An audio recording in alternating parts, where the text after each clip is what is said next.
Hi guys, welcome back to my channel. We will continue our A1 little lesson.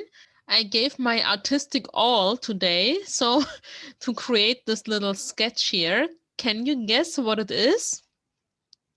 Right, we are talking about verbs that open up or don't open up. Speaking from experience and teaching, I would say this is, after the articles, one of the difficulties for beginners. So let's conquer that.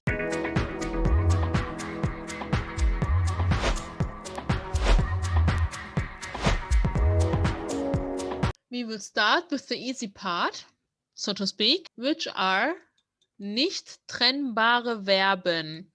Trennbar means separable and nicht, of course, not. So verbs that are not separable.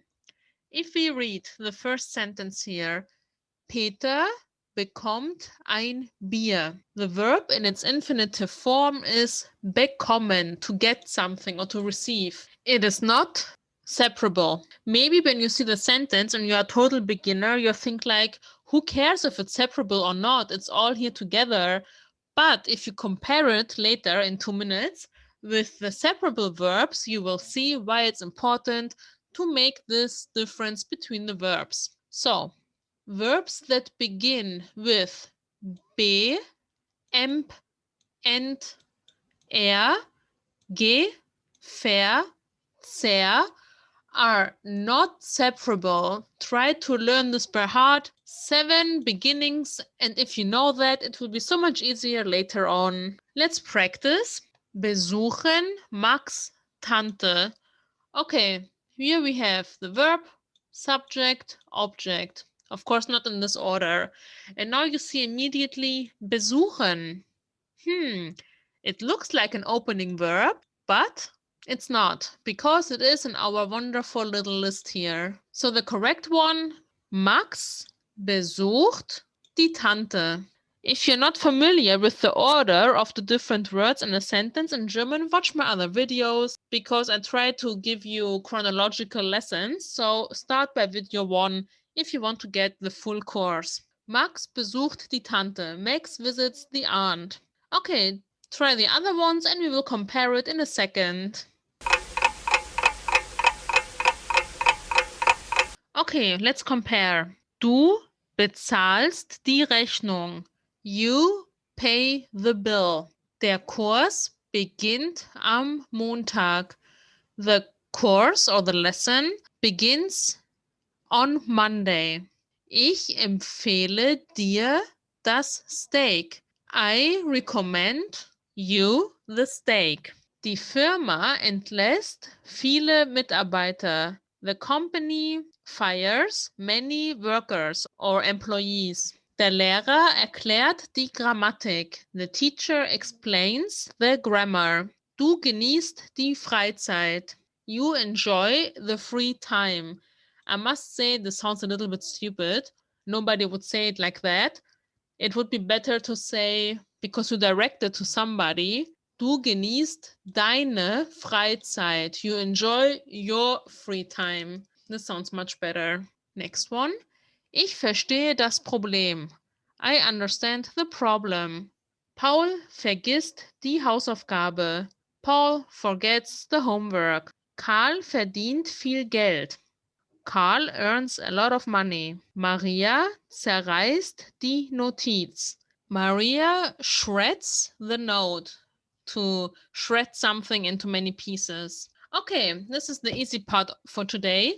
Things you have to keep in mind, even though it's not the topic today, that we have here subject, verb, object, and the object is in accusative.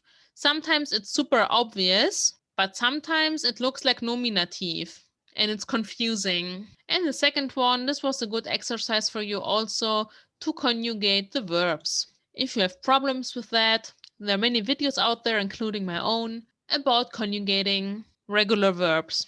Okay, but now we go to the second part, and it's trickier. Okay, now we have separable verbs, and we see immediately why we have to know which is which. Der Zug kommt 18 Uhr an. The train arrives at 6 p.m.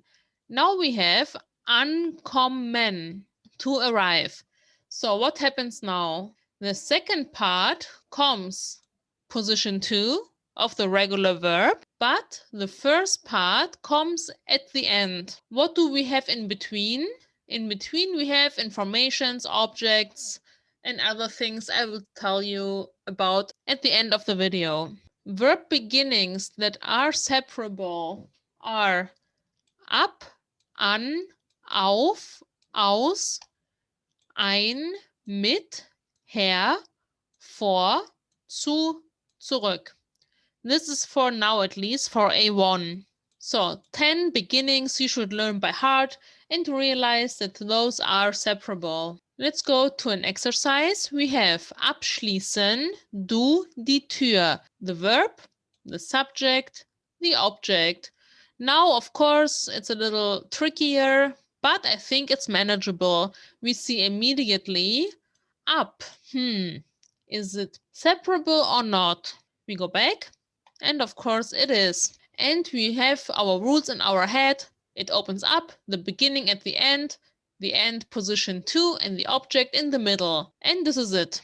Du schließt die Tür ab. Okay, try to do it by yourself, and then we will compare again. Okay, let's check it out. Der Bus fährt in 10 Minuten ab. The bus departures or leaves in 10 minutes. Du kreuzt die richtige Antwort an. You cross the right answer. Er steht um 7 Uhr auf. He stands up at 7 a.m. or 7 o'clock. Der Zug kommt um 20:30 Uhr an. The train arrives at 8:30 p.m. Paul kauft Wurst und Käse ein. Paul buys sausage and cheese. Wurst can mean other meat-related things. We can talk about it in the vocabulary section one day. Ich lade Peter ins Kino ein. I invite Peter to the cinema. Siemens stellt Computer her. Siemens produces computers. Die Studentin liest das Referat vor.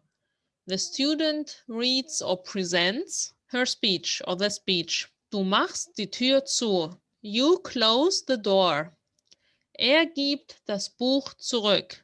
He returns the book. So, the easy part is, of course, to find the subject, because it's always, at the beginning at least, on position 1. Then we have the verb.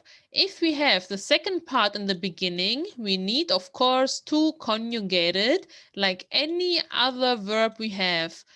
Because machen, to do, zumachen, to close. But the conjunction is still the same, has nothing to do with how to change it. And in the very last position, we have the little words that are at the beginning in the infinitive there. So it's not so hard when you see it like this, right? Now we have here various informations. In 10 minutes, the right answer, at 7, at 8, sausage and cheese, Peter to the cinema, 2 informations actually, computer, speech, door, and book. All this is in the middle field, and those are informations that we have to put in the right grammar case, which is mostly accusative or dative, depending on what you're saying, what prepositions you use, and what verbs. I found this little picture here. I gave you the link below. Die Verb-Brücke, the verb bridge. Die Brücke is the bridge. I think they do it quite cute here. We can check it out together. And if you have questions, you can leave it in the comments below. So the same thing as I said, position 1, subject. Position 2, the conjugated part of the verb that in the infinitive is the second part, as we just said. Then we have the middle field. It's called Ergänzungen. Ergänzungen are just additional informations, if you want. And at the end position, we have the separable part, which doesn't change at all. It looks the same no matter if it's infinitive, if it's past, if it's present. It doesn't change.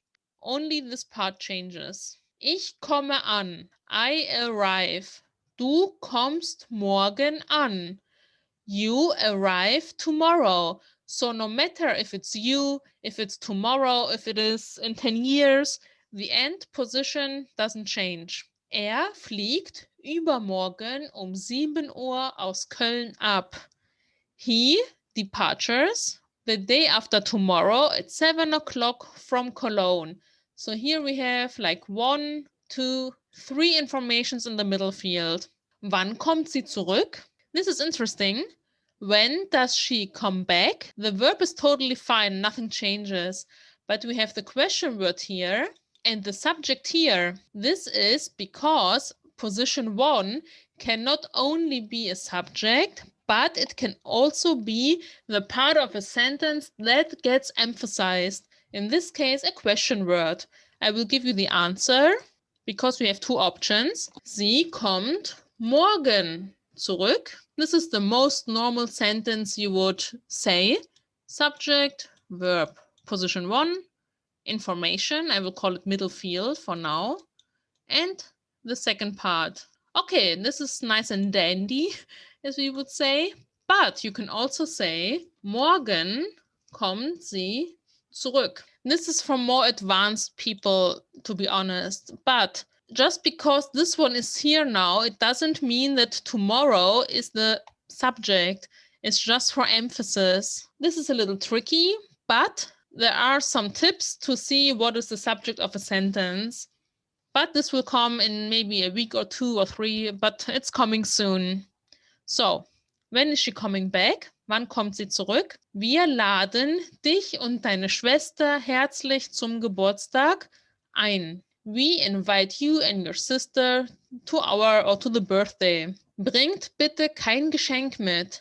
Here we don't have a subject because it's an order. Bring please no present. If you would say a normal sentence, he doesn't bring a present.